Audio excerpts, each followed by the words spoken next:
We have studied to determine the order of reaction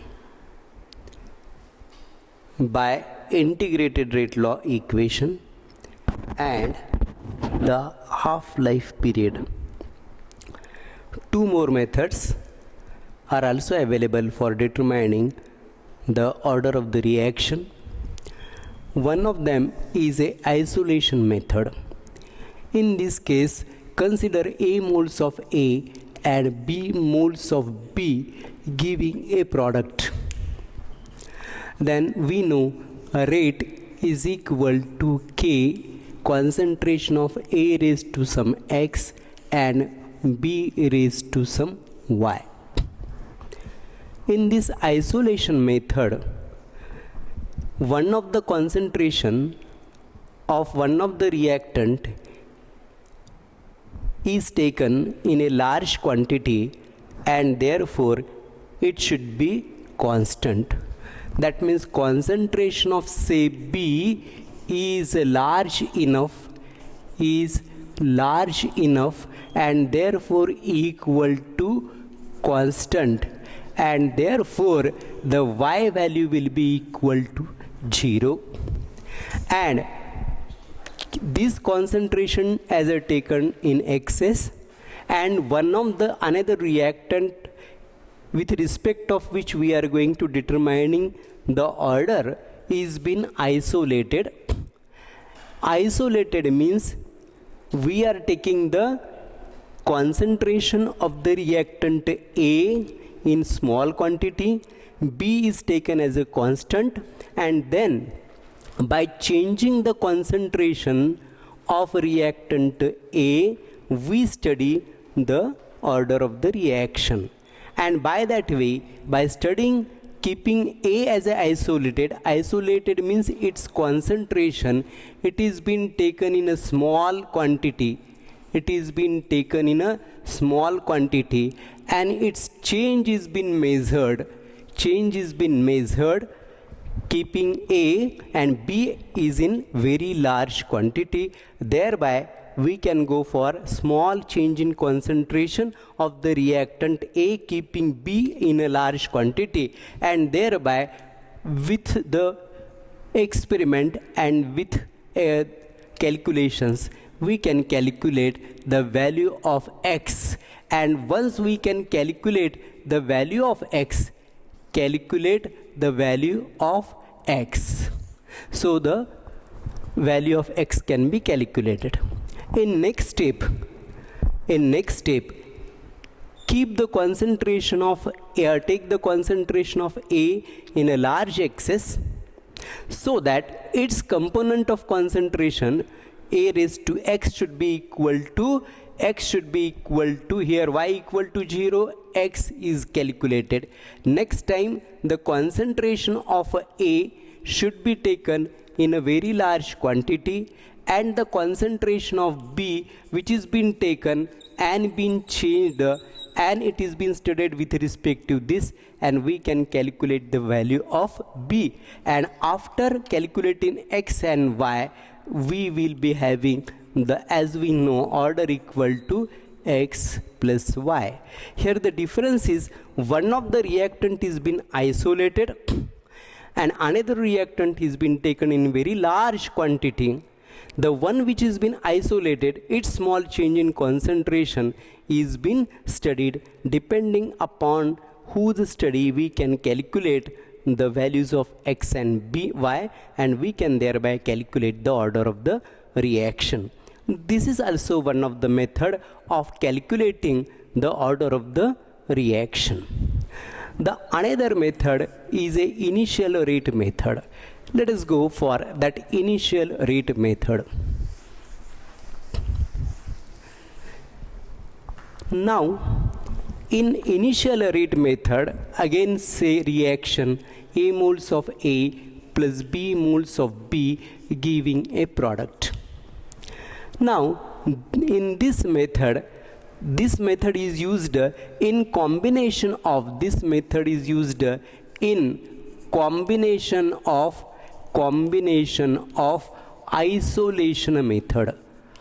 isolation method. Now in combination of isolation, but the method is slightly different here. Say that, as we know, we commonly write rate equal to k, a raised to x and b raised to y.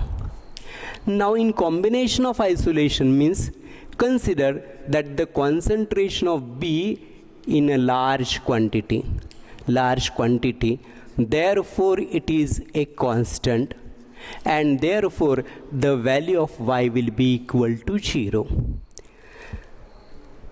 Now y is equal to 0, and what about the concentration of A?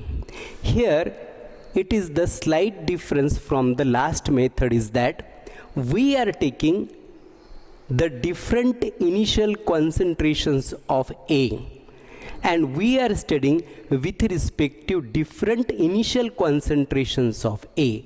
That means, say R0 is the rate of reaction with respect to concentration A by taking initial concentration. Therefore initial rate R0 will be equal to K into concentration of A0, that is initial concentration, raised to X.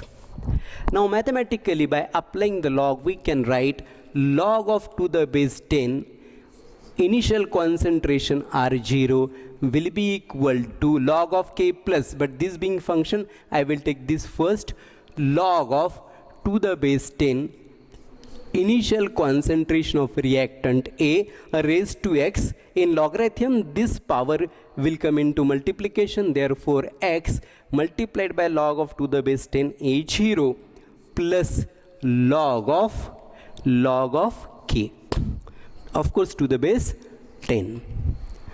Now here in this case, what is the slightest difference in these two methods is, in this method it is been taken in combination of isolation, therefore say B is large. Large means its concentration is constant, it does not vary, so therefore y equal to 0. Now here what we are doing is, we are taking the initial concentrations, different initial concentration. Say that we have started the reaction with initial concentration, say 0.01 molar, and then we have studied its change in concentration with respect to time. Next time we will go for taking, say again the initial concentration, say 0.02 as the initial concentration, and we will study the change in concentration with respect to time. That is called as taking the different readings of initial concentrations of the reactant and then studying it graphically and mathematically. We can calculate the order of reaction.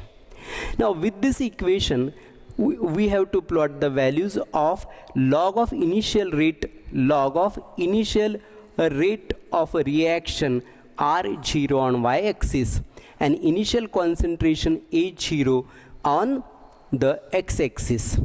Now say this is the graph obtained with respect to reactant A when we have taken the different initial concentrations of reactant A.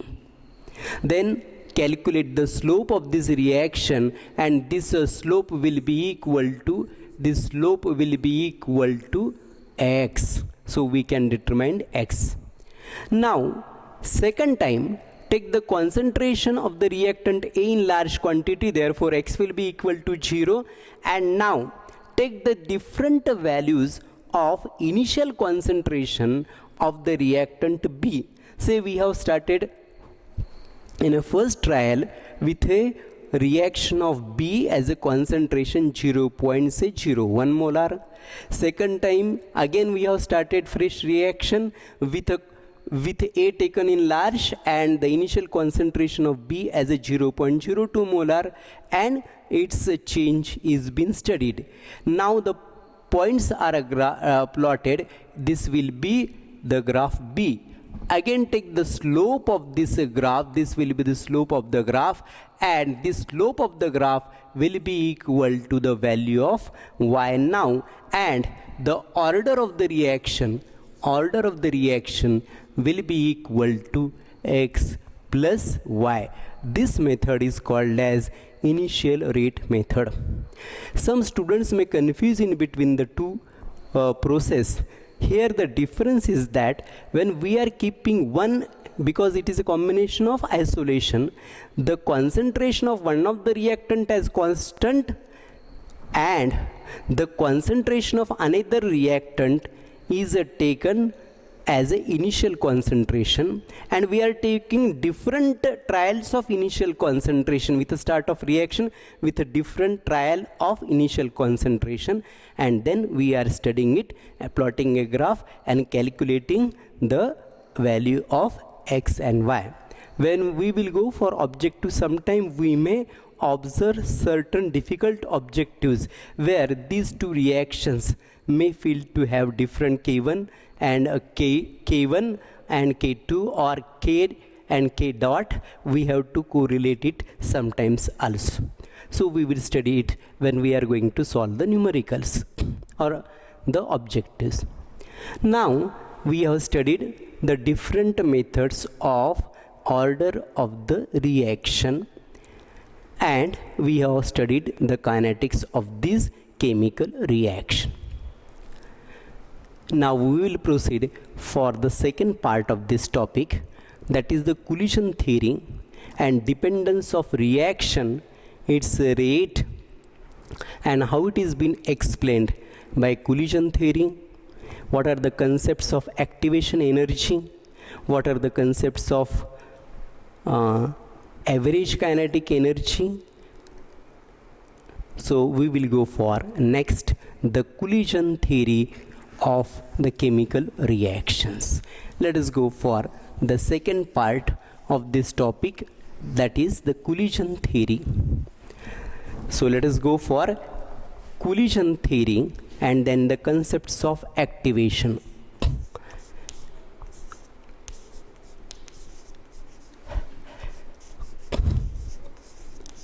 Collision theory.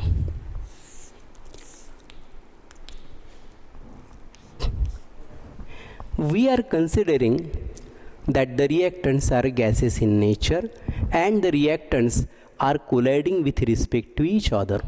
They are supposed to be spherically shaped particles and they are colliding with respect to each other.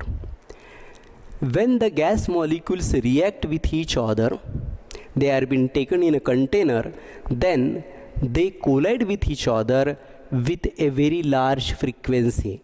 A very huge large amount of collisions continues. The number of collisions per unit volume of the container per second is called as the collision frequency. Collision frequency.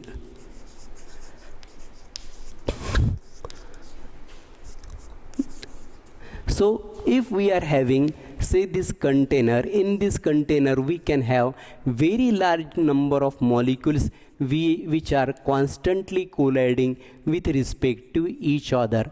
A huge large number of collisions are taking place there.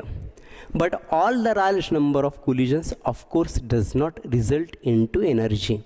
For a student who is doing some efforts to understand, all his efforts may not be as efficient to result into something which he can understand. Like that, there are a lakhs of collisions may be millions in numbers, but all the collisions does not result into a fruitful converting reactant into products, because this collision frequency is called as number of collisions per unit volume per second, and all the collisions, as I have said you, does not result into for converting reactant into product. There are large number of collisions which are obvious in the container.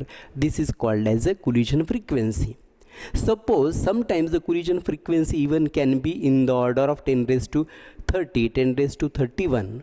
But we know that the reaction rate is not that much fast. It is comparatively slower than this value.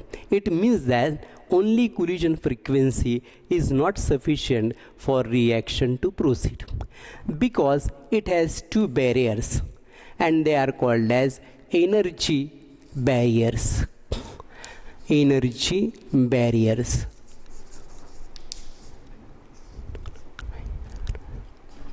Energy barriers. There are two types of barriers are there. The first barrier is that when in chemical reaction, the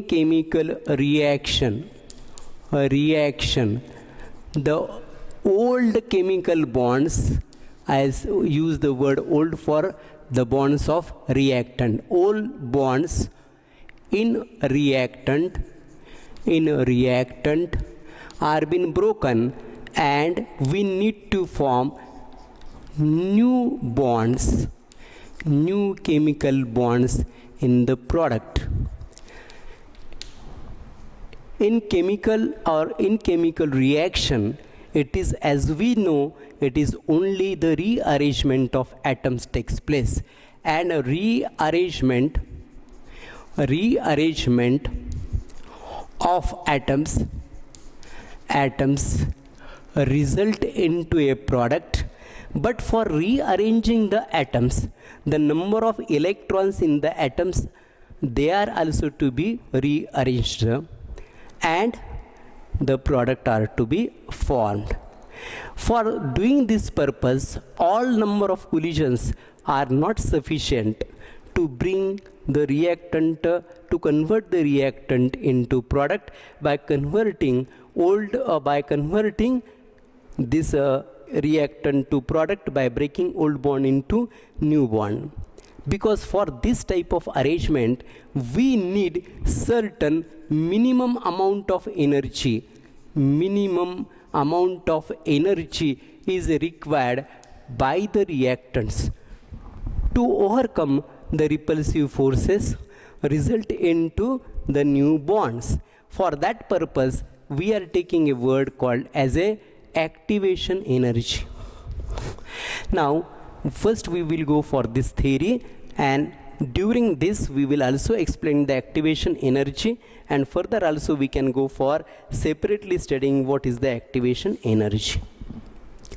Now, the minimum amount of energy that is required so that the colliding molecule should have at least equal to or greater than this energy, which will be required to convert the reactant into product.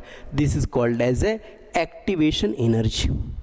Of course, this activation energy is coming from the kinetic energy of the colliding molecule. Kinetic energy. It is coming from the kinetic energy of the colliding molecule. Of course, the kinetic energy also comes from the potential energy, because every molecule always has some inherent energy of its own, and that energy in thermodynamics we call it as a internal energy, and that internal energy has a potential energy. That potential energy of the molecules get converted into certain sufficient kinetic energy only when the reactant's old bond can be broken and it can result into product. We will go for that, how the potential energy due to collision is been changing into kinetic energy, and a complex will be formed where that complex is called as activated energy complex, and the energy corresponding to that formation of complex will be called as a activation energy. After next point of this energy barrier,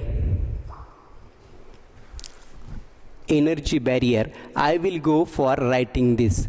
The second is, first is a energy barrier, the second one, this is one, and the second one, That means say first energy barriers, molecule should have energy equal to or greater than activation. Second is that the collisions which are been taking place between the molecules, they may not be in a proper orientation. For example, in organic chemistry we have studied the hydrolysis of tertiary butyl bromide. This is tertiary butyl bromide, Br. This is negatively charged, this is positively charged. Now in this reaction of converting it into corresponding alcohol, when alkaline from alkaline solution, this negatively charged OH ion, it attacks this molecule, then there are two ways of attachment. The first way is improper, or we call it as improper collision. So collision which is not proper, that means collision which is not in a proper orientation. If this OH ion attacks the bromide ion from front side, then there is no chance of the reaction to proceed, because both simply we can say that carries the negative charge, and we cannot have an activated complex or formation of a intermediate, which we are going to explain. So this is a improper collision. But if this attacks from backward direction, then the reaction we can call that it is a proper orientation of the molecule. That means the second factor which is most important is the proper orientation. Now what will happen, where we are going to explain the concept of the activation energy and complex also. In this case of activated complex step, what happens, this is a carbon, and now this carbon will be having an intermediate complex state of potential energy, highest potential energy, where the old bonds are not completely broken, but they are as if they are in the next moment can be broken. The new bonds are not actually formed, but as if they are going to be formed in next couple of seconds. And therefore in such state, carbon may show a different valency than the valency which is been ordinarily shown. Here it is 4, here it will be something different. Now this is a carbon. Now we will be having here the hydrogen here, this hydrogen here, or we can write like this hydrogen here, this is another hydrogen, this is another hydrogen, say, and now we are having a bromide ion here, and here we show it by dotted line, and then dotted line OH ion. Here the carbon is showing a valency. It is, of course, I am showing it a square bracket indicating that it is a unstable complex. Now carbon is showing valency more than what it ordinarily shows. This complex where the potential energy is a maximum, potential energy of this complex is a maximum, is called as activated complex, is called as activated complex, and energy which is related with respect to formation of this activated complex is called as activation energy. Now in next step, it may result into formation of, it takes place after proper collision, it takes place in formation of the product, and you will be having a formation of methanol CH3OH plus a bromide ion. Now we can see that this is the collision factor.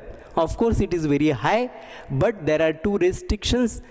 energy barriers. The one is a activation energy and another one is a collisions with a proper orientation. The collisions with a proper orientation, collisions with a proper orientation are in Arrhenius in this collision theory, they are denoted by value P. This is a P, this is a value of Z. Now the effective collisions, now the collisions which can have an energy which will result into breaking of old bond and formation of new bonds, that minimum energy result required to form the product, that is threshold energy, and that depends upon the effective frequency, and the effective frequency which is related with activation energy. This effective frequency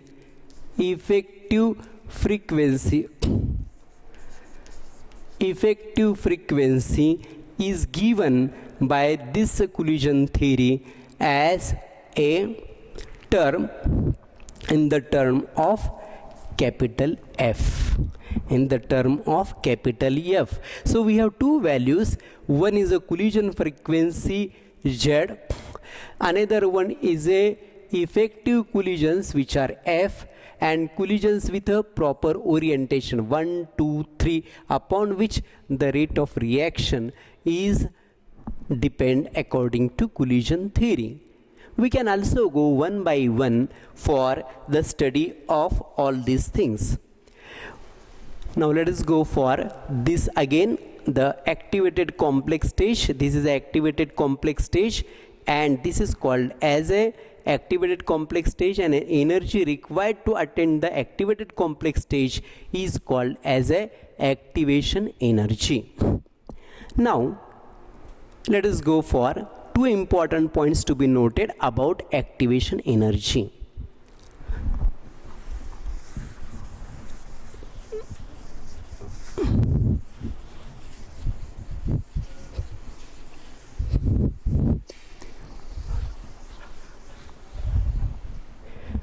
Two points are to be noted for activation energy.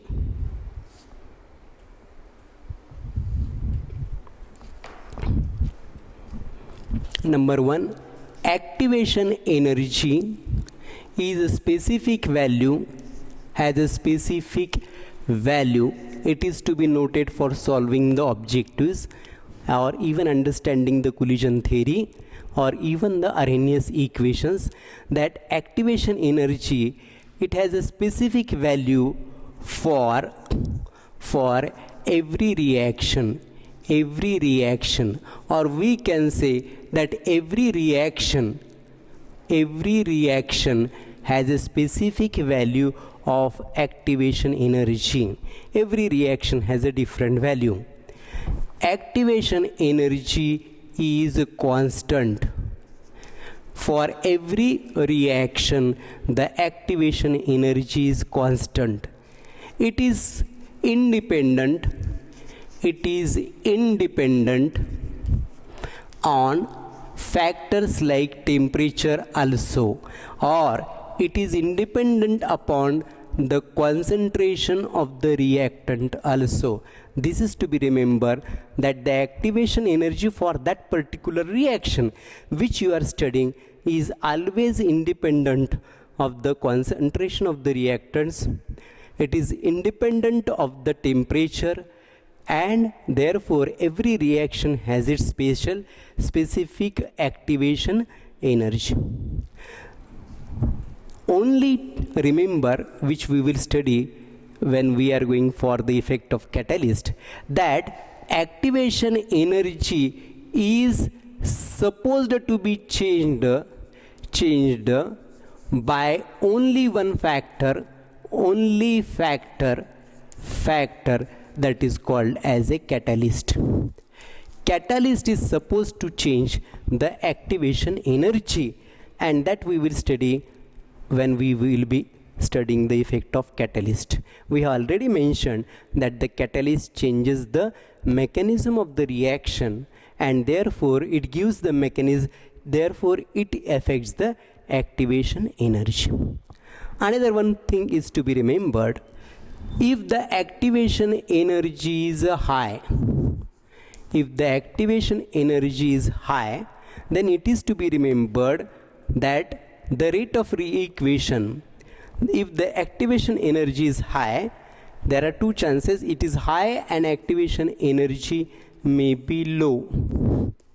If the activation energies are low, then automatically the number of collisions which are taking place with proper orientation,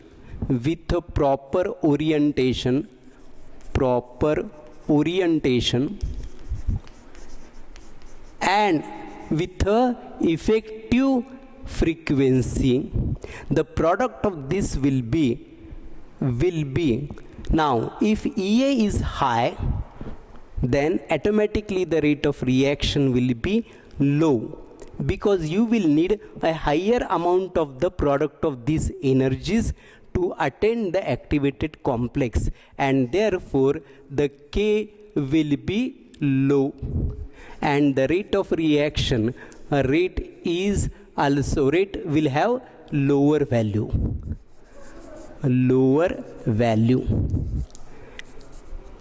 If activation energy is low, then it means that we need a lesser number of fraction of collision which result into proper orientation and with effective frequency. Therefore, if this is low, that means the value of K is high, and K is high, that means the rate of reactions are high. So these are the few points to be remembered during when we are understanding the concept of activation energy, EA.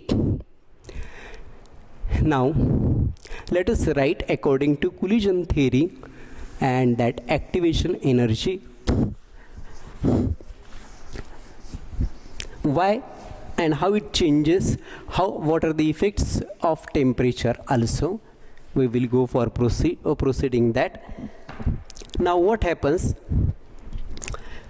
suppose we are having a reaction, say B plus AC. Now here we are having the reaction progress of the reaction,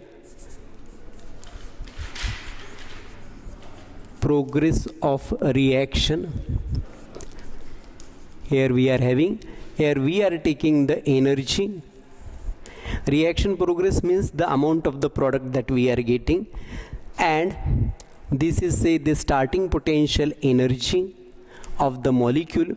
Then the molecules are having the potential energy. Every molecule is having a potential energy.